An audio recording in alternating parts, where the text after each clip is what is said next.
لله وحده والصلاة والسلام على من لا نبي بعده أما بعد فأعوذ بالله من الشيطان الرجيم بسم الله الرحمن الرحيم يا أيها الناس اتقوا ربكم الذي خلقكم من نفس واحدة وخلق منها زوجها وبث منهما رجالا كثيرا ونساء وقال النبي صلى الله عليه وسلم من ابتلي من البنات فأحسن إليهن كان له سترا من النار. دختران اسلام، حضور صلی اللہ علیہ وسلم کے آنے سے پہلے پورے عالمی انسانیت پر ضلالت و جہالت اور شرک و کفر کی سیاہ چادر لپٹی ہوئی تھی. ہر طرف دشمنی کے شعلے بھڑک رہے تھے. ایک انسان کے لیے دوسرے انسان کی جان لے لینا سرے سے کوئی جرم نہیں رہ گیا تھا. بھائی چارگی اور خلوص و محبت کے سنہرے خوبصورت الفاظ و حروف معاشرے سے بالکل غائب ہو چکے تھے.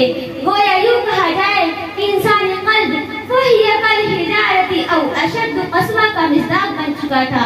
قرآن شریف کے الفاظ اولئک کالانعام بل ھم اضل ان پر پورے ساری آ رہے تھے. کمزوروں پر ظلم و ستم کے پہاڑ توڑے جا رہے تھے. عورتوں کو جانوروں سے بھی بدتر سمجھا جاتا تھا.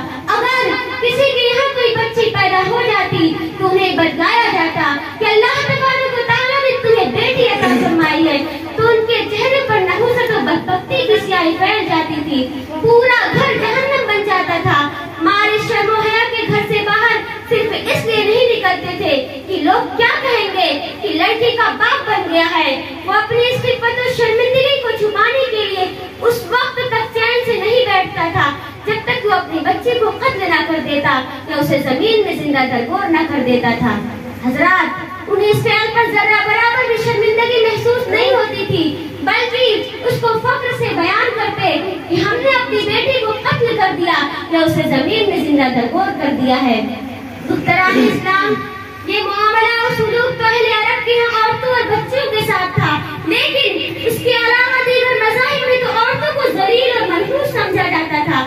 غلاموں کی طرح بازاروں میں بیچی جاتی تھی. میراث میں ان کا کوئی حق نہیں تھا. یہودیوں کے یہاں کافی عرصے تک اس بارے میں اختلاف رہا کہ عورت انسان ہے کہ نہیں. ہندوؤں کے یہاں عورتوں کو جداگانہ حیثیت سے تسلیم کیا جاتا تھا.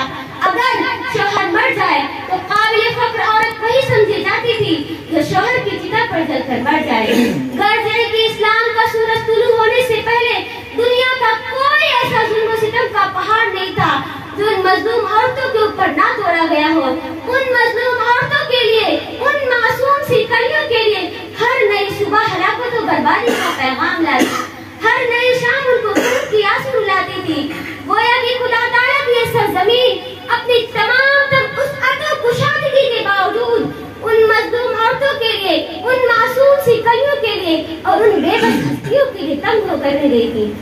تو اچانک عرش عظیم تھرا اٹھا، رحمت خداوندی جوش میں آئی تو اس نے اس دنیا کے سیاہ پردے پر ایک ایسے پرنور انسان کا ظہور فرمایا جو سارے جہاں کا دکھ درد اپنے دل میں سمیٹے ہوئے تھا. وہ آیا تو اس نے جانوروں کو انسان اور انسان کو فرشتہ بنا دیا. وہ آیا تو اس نے ضلالت و جہالت اور شرک و کفر کے سیاہ اندھیرے میں ہدایت اور سعادت کا چراغ روشن کیا. وہ چراغ کیا تھا؟ وہ چراغ اسلام تھا.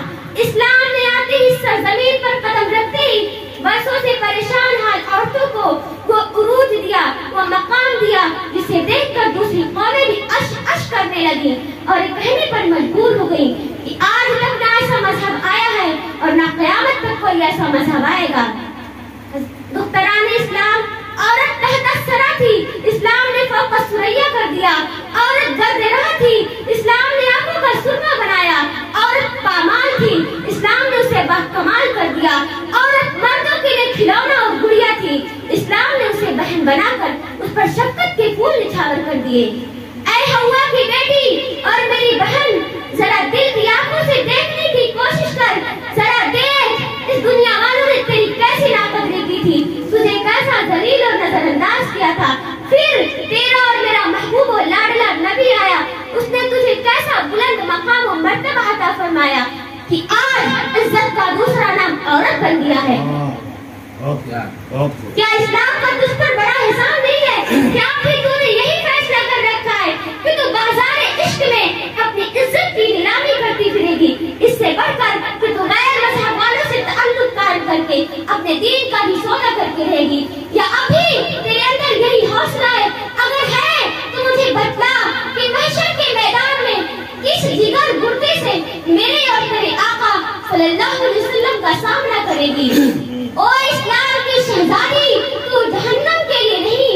جو جنت کے لیے بنائی گئی ہے.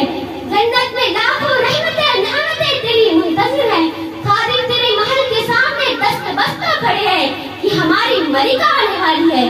تمہارے نصیبوں کا کوئی جوڑ نہیں ہے. ایک جنت کی شہزادی تو دوسرا جہنم کا قیدی, جسے ہمیشہ جلنا, تڑپنا اور بلکنا اور خون کے آنسو ہونا ہے. ابھی موقع تیرے ہاتھ میں ہے, ابھی ہاری باری جیتی جا سکتی ہے. دختران اسلام, اللہ تبارک و تعالیٰ نے حضور صلی اللہ علیہ وسلم کو مبعوث فرما کر اور قرآن کریم کو نازل فرما کر عورتوں کی زندگی کے ہر گوشے ہر پہلو کا تحفظ فرمایا اور معاشرے کی گری ہوئی اور دبی ہوئی مخلوق کو وہ عروج دیا اور مقام دیا جسے نہ آج تک کسی مذہب نے دیا, نہ کسی حکومت و سلطنت نے عطا کیا اور نہ ہی قیامت تک کوئی دے سکتا ہے. اب آخر میں ایک شعر کہہ کر اپنی تقریر. جس قوم نے اس زندہ حقیقت کو نہ پایا, جس قوم نے اس زندہ حقیقت کو نہ پایا, اس قوم کا خورشید بہت جلد ہوا زرد. جس علم کی تاخیر سے زن ہوتی ہے نازن, جس علم کی تاخیر سے زن ہوتی ہے نازن, کہتے ہیں اسی علم کو ارباب نظر موت. وما علینا الا البلاغ المبین. السلام علیکم.